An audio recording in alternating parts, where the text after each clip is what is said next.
Nih gue habis beli coklat Dubai nih 35.000. Ini sebenarnya nih coklat buat akal-akalan bocil aja kali ya. Ngapa jadi gue nyoba juga nih 35.000 nih gue beli.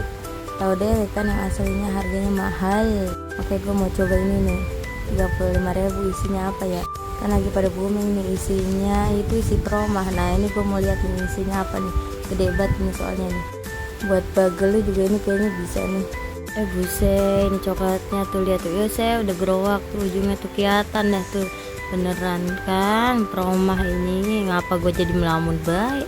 Apa yang gue liatin ya, gue bingung itu ngapa isinya kayak biskuit. Bukan biskuit, maksudnya kayak ini loh, kayak Astor gitu lah ya. Buset, udah gue potek kagak bisa nih, keras aman ya. Udah dah, gue comot dah itunya dah. Buset, udah kagak bisa lagi gue potek lagi. Udah dah, gue makan aja dah, langsung gue gerawak dah biar cepet. Nyam nyam nyam nyam. Buset, ngapa gue lagi melamunin baik itu coklat. Apa isinya sama baik, kagak berubah dah.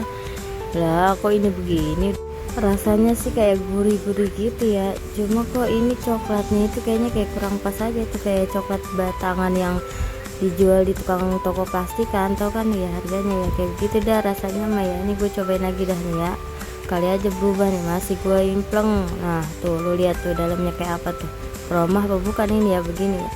Tapi lumayan sih ini 35.000, cuma sayangnya coklatnya aja sih ini rasanya tuh coklatnya kok begini ya, coklat batangan tahu sendiri kan lu yang dilelehin itu tuh begitu dah. Nah tuh gue cobain lagi tuh kan sama baik rasanya dah. Gue kira mah beda, gue kira berubah. Saya gue goleng-goleng dah tuh, goleng-goleng lumayan dah ya 35.000 buat bohongin bocil.